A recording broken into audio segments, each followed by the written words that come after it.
Poursuivis pour relation contre nature, Gottfried Lorenz et Friedrich Schmeling ont eu des ennuis avec la justice dans leur jeunesse pour avoir fréquenté d'autres hommes.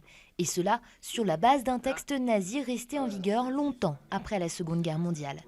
Aujourd'hui, le ministre allemand de la Justice Heiko Maas souhaite réhabiliter les homosexuels qui, comme Friedrich, ont été condamnés sur la base de ce texte jusqu'à la fin des années 60. Lui s'en réjouit, même si cela arrive bien tard, trop tard. Il avait 15 ans lors de sa condamnation, il en a 74 aujourd'hui.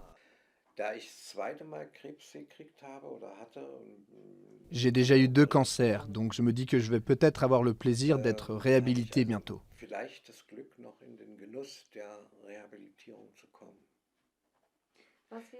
Que pourrait signifier pour vous cette réhabilitation? De ne pas mourir en tant que repris de justice. Une fois que le projet de loi aura été adopté par le Parlement, la condamnation de Friedrich Schmeling sera annulée et il devrait être indemnisé. Ce n'est pas le cas de Gottfried Lorenz, car s'il a fait l'objet d'une enquête de 8 semaines dans les années 60, lui n'a jamais été condamné. Mais dans son appartement de la banlieue de Hambourg, ce professeur de 76 ans se souvient d'une jeunesse gâchée par le poids d'une sexualité dissimulée. Pour moi, cela signifiait surtout avoir constamment peur que quelque chose m'arrive. C'est très fort.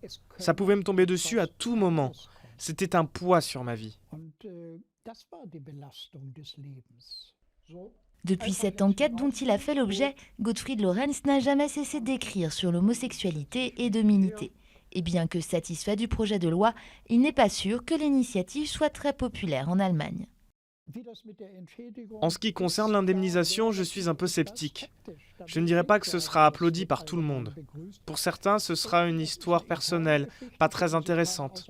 Et d'autres diront « Ah, encore les homosexuels ». 50 000 hommes pourraient être indemnisés pour une somme globale de 30 millions d'euros. Friedrich, lui, n'a qu'un seul regret, que Bernd, son compagnon décédé en 2011, ne puisse pas assister à ce qu'il compare à une deuxième chute du mur de Berlin.